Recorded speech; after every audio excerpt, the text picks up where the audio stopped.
Okay, so if you are following Piazza, you would have seen that I had another update, a fairly meaningful one.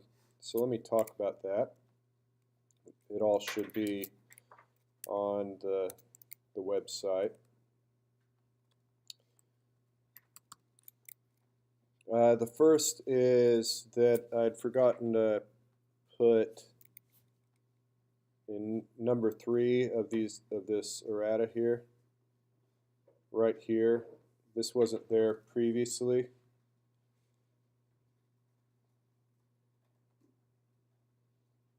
So before it had just been deleting that and deleting that. Now you've got to add a whole nother rule.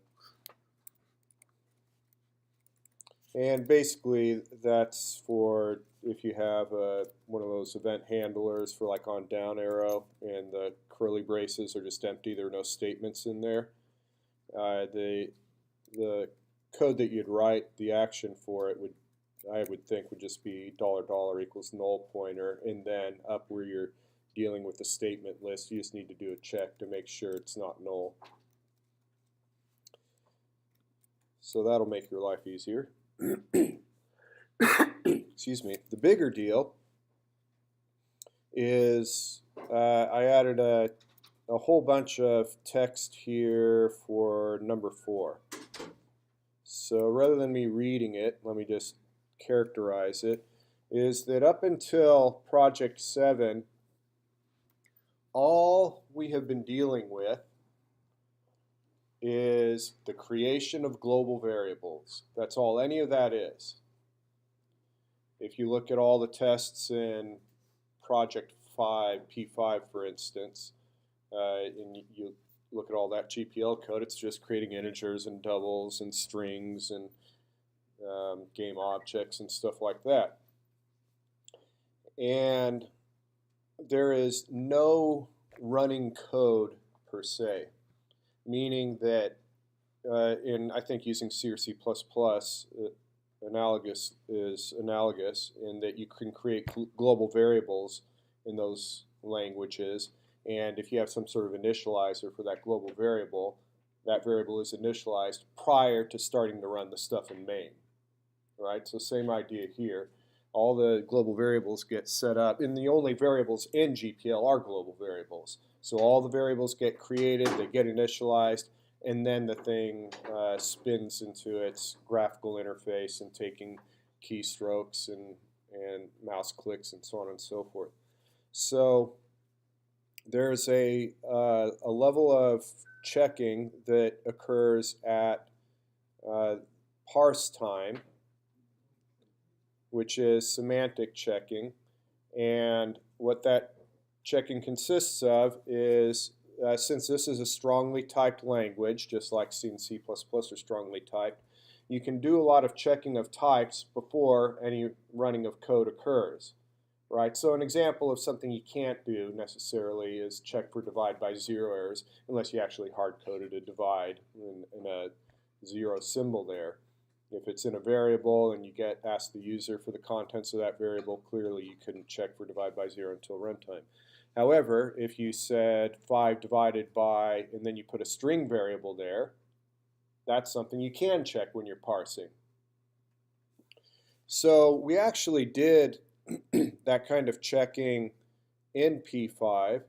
However, we were able to get away with doing that by calling the evaluate function. While we're evaluating those expressions, we can check to see if the objects to either side of the division sign are valid, and if they're invalid, we throw an error. Now that we're in this project, it is no longer sufficient to simply do that error checking in the evaluate function, because the evaluate function literally means running and interpreting code, right? And what we were doing is running and interpreting the expressions that we had to run and interpret in order to initialize our global variables. But now we've got statements inside of event blocks, and that stuff isn't going to run. It shouldn't be run until the proper event is triggered. So we need to check the validity of these types at a different location in our workflow. And where that would occur then is in GPL.Y, where you're actually parsing this stuff apart, right? You see a plus sign and two expressions. You can confirm that those expressions are of the right type, since it's a strongly typed language. You couldn't do that in, say, like Python, since you can basically throw anything you want into a variable. There would be no way to do that at parse time. So in order to do it in GPL.Y, we need to be able to interrogate our expressions and say, what kind of type are you? Now that's easy if it's something like a constant integer. Clearly that's an integer. But if you're given plus and two expressions, at first blush there seems to be no ready way to do that. Well, we can use the same idea that we used with evaluate. As long as we have a consistent interface, we can customize the behavior of that interface in each of the derived classes, which is precisely what we did with the evaluate function. So the idea here is that you create another pure virtual function in the base class expression, and I've chosen the name core type.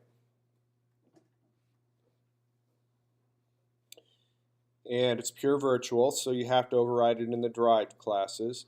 You don't necessarily have to override it in every derived class. For instance, you could write a version of core type in the abstract class binary operator, and you look at all your binary operators and or actually probably a better example would be unary operator. You look at that and you see, well, what do most of my unary operators return? If most of my unary operators return doubles, then I will make a default function in the unary operator to return double, and then only if I have a unary operator that returns something different do I override it, right? So you don't necessarily have to write this function in every single class. I did provide some examples down here. For instance, the modulus operator, right, x%y, that's always, modulus always returns an integer, and in fact you can go to GPL.Y or GPL.Y, GPL manual, and you can look this stuff up. And let's see, where are we here?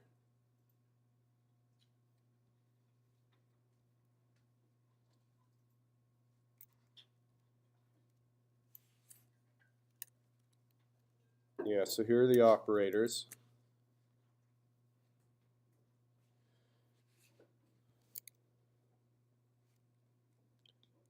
So some of them you have to do a little calculating to find out what they return, but some of them you don't. If someone's asking you what is the type of the less than operator, by golly, it's an integer, right? And so that's why, where was I? I was here. That's why some of these are just simple return statements. Same with sine, all the trigonometric functions return doubles. The and is another one that returns integer. Some of them you have to do calculations on. So what I wanted to do is go through a process of doing that for one of them, and then kind of throw in some more advanced coding and show you how you can trick it up and make it pretty nice. So I think I started, when we originally looked at expressions, I looked at plus first, I believe. I'd like to look at that again. I think that's a real nice one. I've got this in the notes here, so I will be sure to post this. So here's plus. And what I have right now, this is from my project 6, I believe. And all I did was I created a plus object, and that's what got assigned to $. And what would happen in there is inside there would be done some of the semantic checking. So I'm going to pull that out. We're going to do something different now. We want to do the checking right in here. I need $1 core type. I need $3 core type,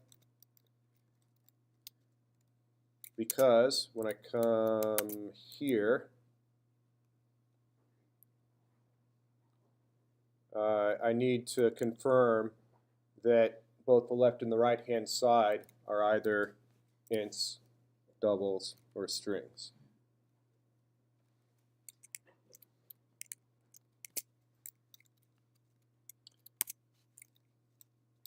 So I'm going to create variables to hold this. Now these are returning GPL types. I'm actually going to do a little bit of manipulation down the road, so I'm going to save a slight bit of time and call these unsigned ints. If you recall, they're just all those are enumerations which end up being integers. And I'll call this the left-hand type. Call this the right-hand type. And then you could have something like, if the left-hand type is not equal to int and left-hand type is not equal to double and left-hand type is not equal to string,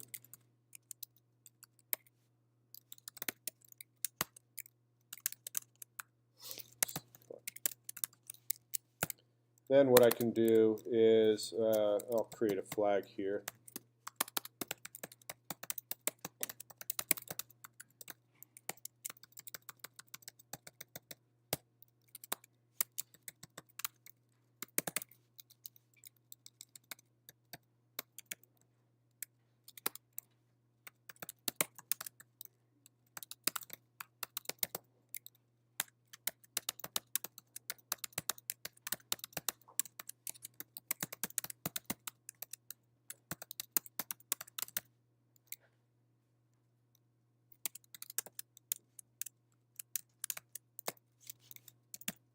Do the exact same thing for the right side, so I'll take line 920 through 924 and yank them, put them right here. I'll find these L's and change them to R's. This left here becomes right.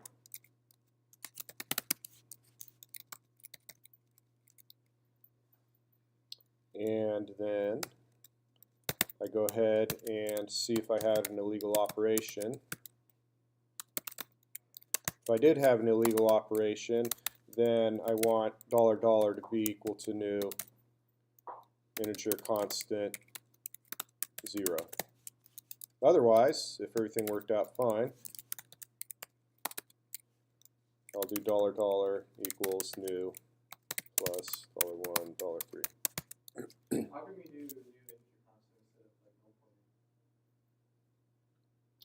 no point? Because what you want to do is, the rationale is you want to put something valid, right? Because I could have, I don't know, 3 plus 4 plus Steve, or actually plus game object plus 8 plus.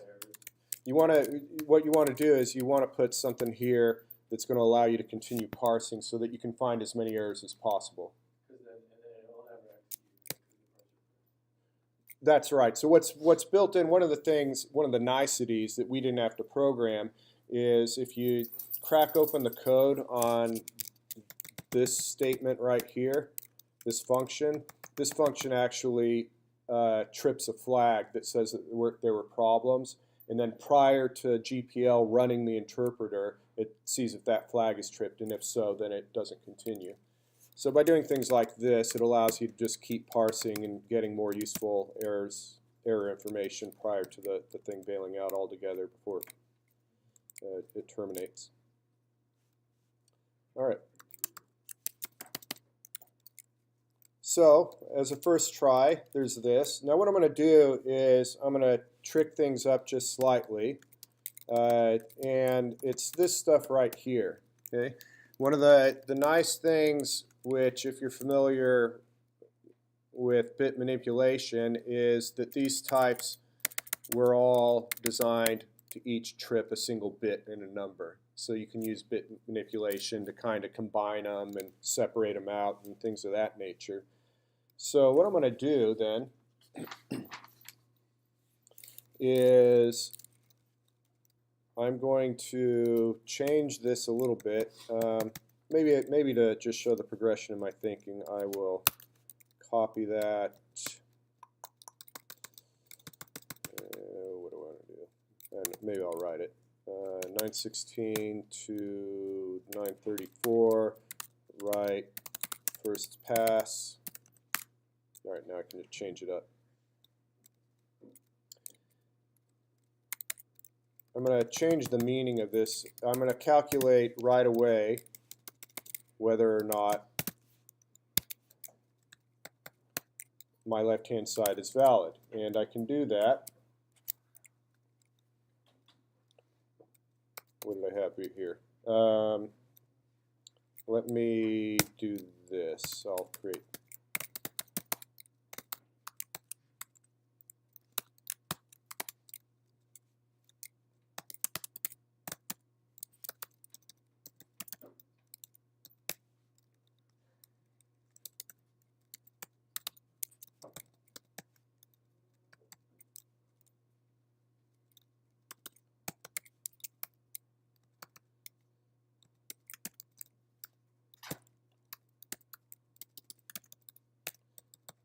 All right, so now the left-hand types, I'm just going to add all the bits together.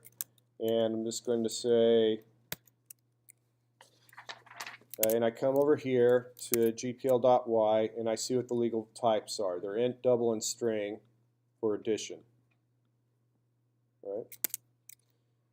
Int or double or string.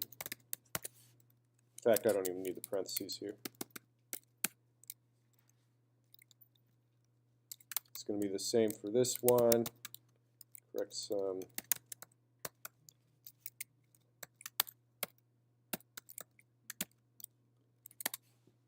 So here's the question then. How can I write the expression such that the result is non-zero if it's valid and it is 0 if it's invalid?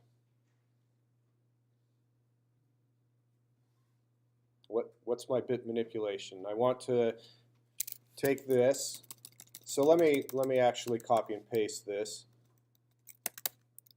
This $1 arrow core type is going to return something. Let's just say for the sake of argument it returns int, which is valid. Yes? So what do I have to put here? It's going to involve LH types. What is my bit operator such that I'm going to get non-zero or valid back? And because there will be exactly one bit that is a result of this manipulation, basically the int bit on this side, and that'll make this non-zero.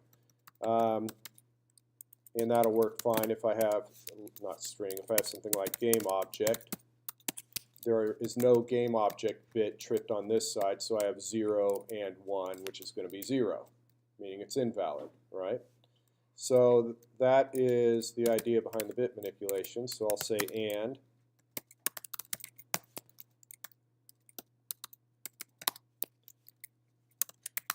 Now, this just simplifies to this.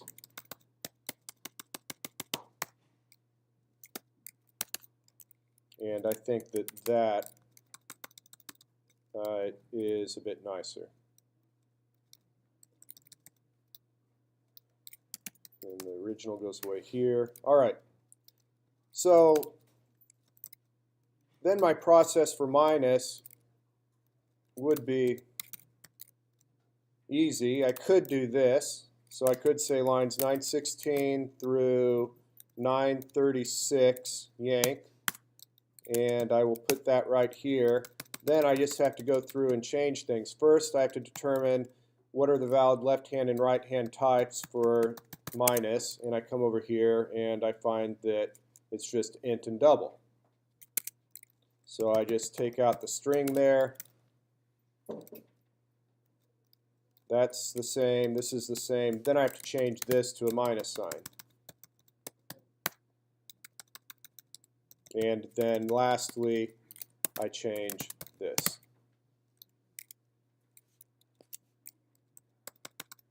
So now I want to do a diff on this stuff. So let me do lines 916 through 936. Let's write this into plus E. No, that's too weird. I'll just say this is plus. And then I will write 938 to 958 to minus. I'm going to come out of here. Vim diff plus.cpp minus.cpp. And I did something wrong. What did I do wrong? Oh, wow, I wrote that out wrong. Remove 938, whatever the hell that thing is. Alright, let me try that again. Going right, 930, no, I see what I did wrong. 938 to 958 right minus .cpp. There. Alright. So this is showing us the differences in what I did. This changes, LH type and RH types change, and on these error messages, the string changes. And then finally, the name of this class changes. So, what if I want to abstract this? Since they're so similar, rather than repeating this for every single operator, I can put it in a function. But it isn't enough for me to put it in a function because, and I think the big one is line 20, is that the class is changing, or let me use a different word, the type is changing. So what facility does C++ provide to deal with generic types? In an algorithm. This is an algorithm that we have here. Yeah, a template, right? That's how sort and vector and all that works. They create an algorithm for a generic type and then you just fill in the specific type for instantiating it. So we want to turn this into a template function.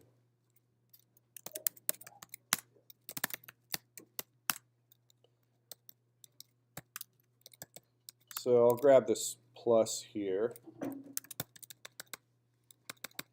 So lines 916 through 936. Yank. I'm going to put it up here. You could probably find a better place to put it. Maybe in like, since we're dealing with binary operators, maybe wherever you're declaring that. But we'll just stick it here. This will be fine. All right. So I can say template, type name, my binary operator. I have to give this function a name. What did I call mine?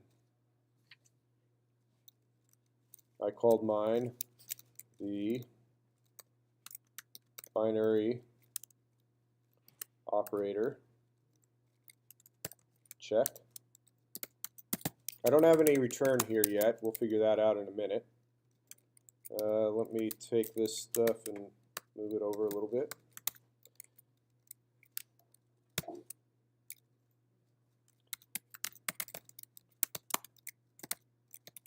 So this is $1. This is $3, right? Because they're being used down here.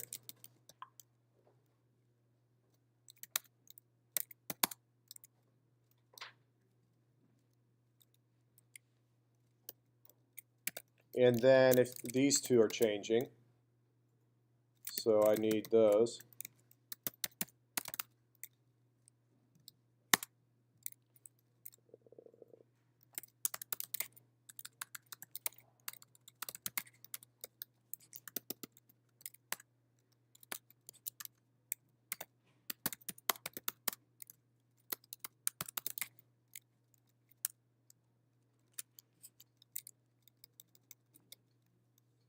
And then we have this. Now what we could do is we could say basically const char star op name or something like that. We can run with that for a minute. I don't have to do these anymore. These are now arguments. So I have that code. This changes to op name.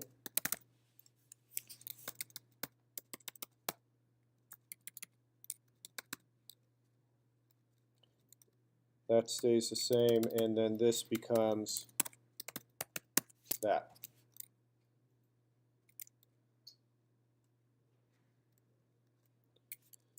So what it's returning then is it's going to be returning an expression pointer.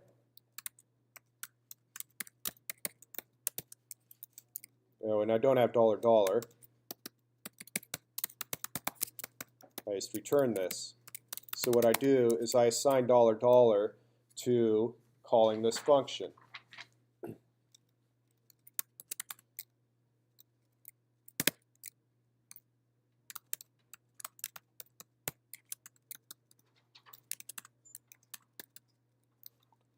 So I come down here, and then this is going to become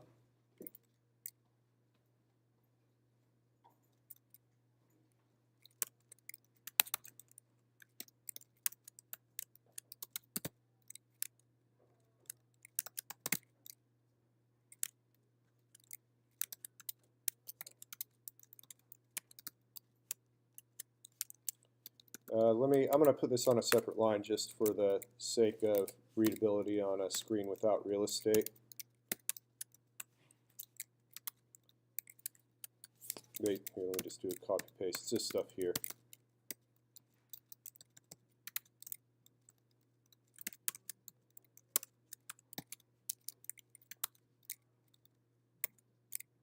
And then we had this.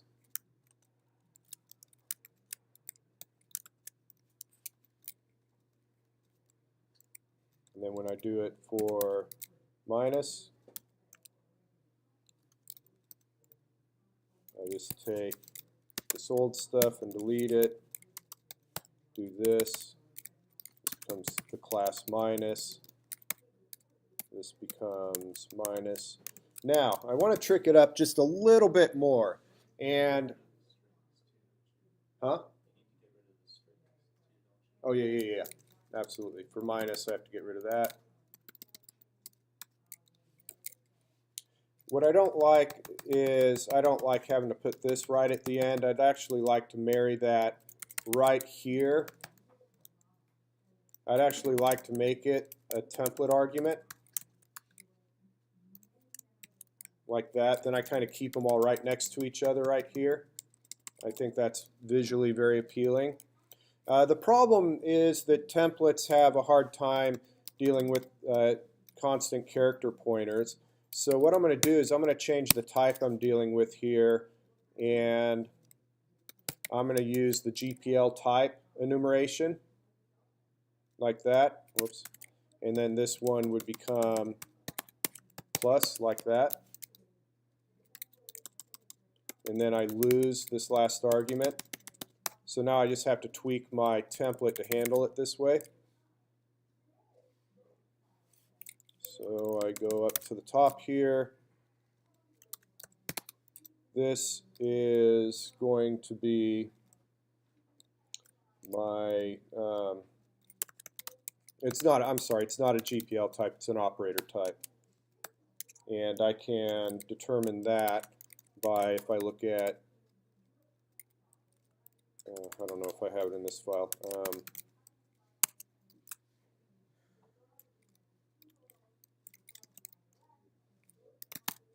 GPL type.h. Nope, in the wrong place. CD.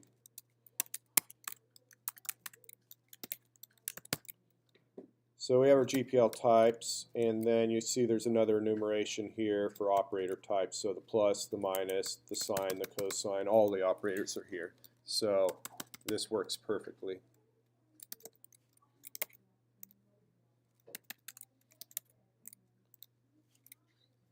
Now I just have to make a tweak down here because this wants a string. And so we cast about and remember that, or look up and discover that there's just as there's a GPL type to string, there's also an operator to string function.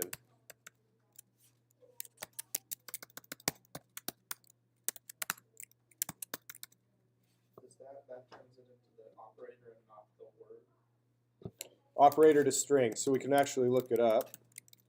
If I come over here and look up GPL type.cpp, operator to string, here's so you can see what it does right here. And that's exactly what we want.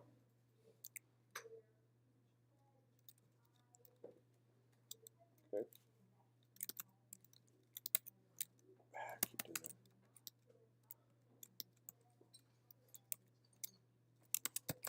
I want to change that $1 and $3, right? Yeah. I'm sorry. You're absolutely right. Those are coming in as arguments.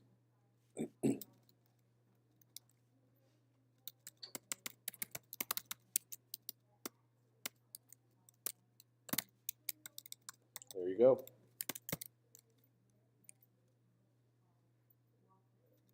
Jump back down here. Now these are nice and short and sweet and visually very easy to follow. Okay.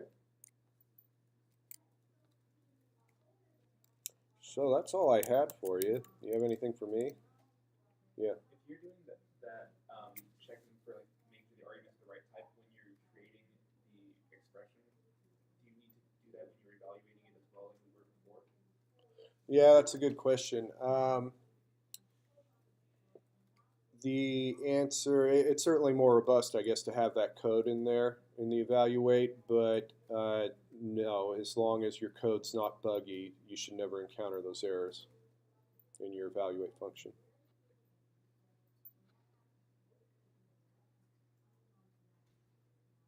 Other questions? I know you may want to show me your computer screen when I stop, but there'll be time for that. What's the deal with like the tests with the one character on each line? Make sure your parsers work, your scanner's working okay. I mean, that's stuff that should have been ironed out 3 or 4 projects ago, right? I hope. Is it generating problems for you? Yeah. Oh, really? All of those tests fail. Well, we can look at that. That should be in your flex file is where that should be resolved, because the scanner should be ignoring all the spaces and just returning tokens to the parser, right? So if you've got errors from that, what I do is take a test that you know works and make it look the same way and see if it fails. And if it does, then it's absolutely a problem with your scanner. And I'd be happy to look at that with you and throw up my hands just the way you are. I don't know what would be causing the problem offhand. Any other questions? Yeah, go ahead. I'm still getting errors with like incorrect pixels. Yeah, and as long as it looks fine, it's going to be fine.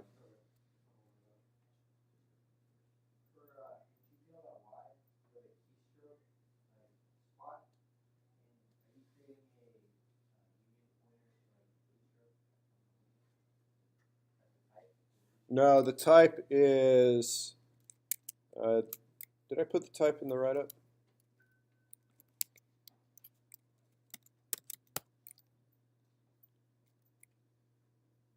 It's window : keystroke is the type.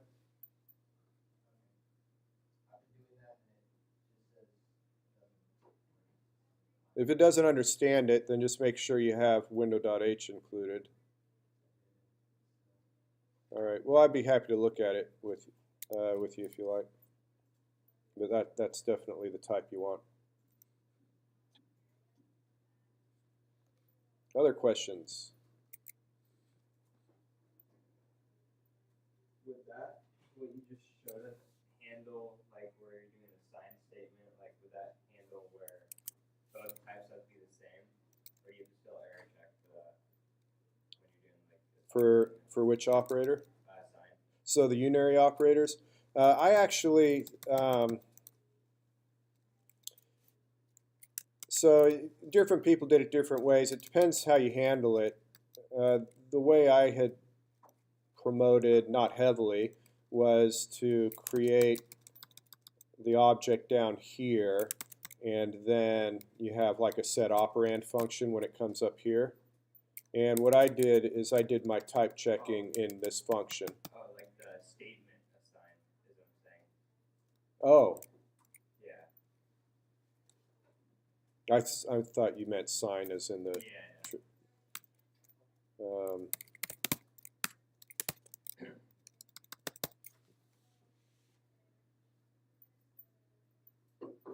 So yeah, you would it's basically a comparison of types between these two.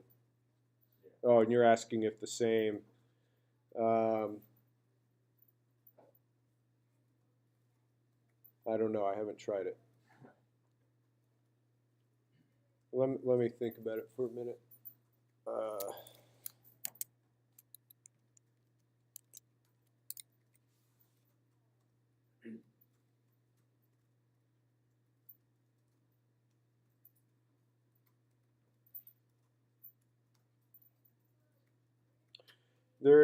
Yeah.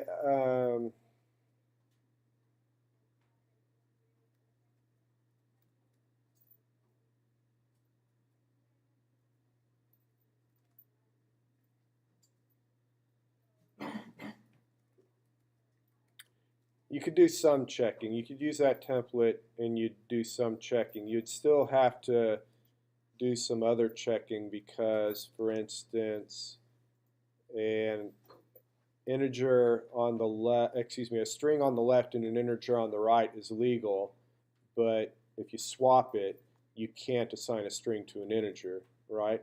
So you could call the template and get some of that basic checking out of the way, and then you just check those specific cases that don't have that commutative property that you have to know which direction it is. Yeah. So I made a hybrid GPO type return from the constant class instead of putting inside the expression class. To solve your problem? Yeah. Do you think that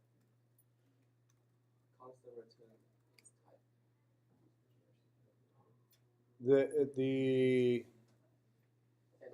So how do you do it with the actual operators, though?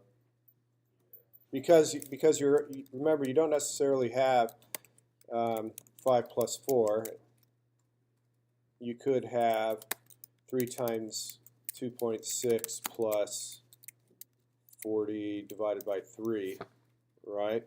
And so for this operator, there's an expression, a true expression here, not a constant on this side.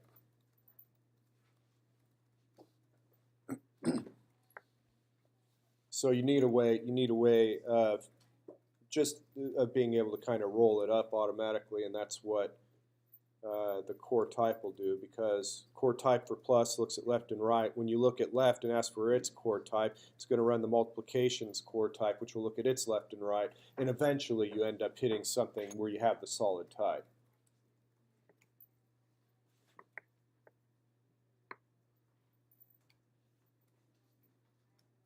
Other questions?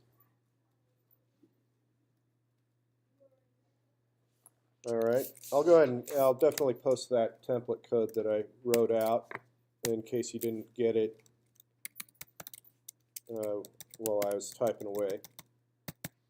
And I'll go ahead and stop the recording, and if you want to show me code, then this is your opportunity. I also have an office hour right after this, so I've got basically till 3 o'clock. I am yours to do with what you like.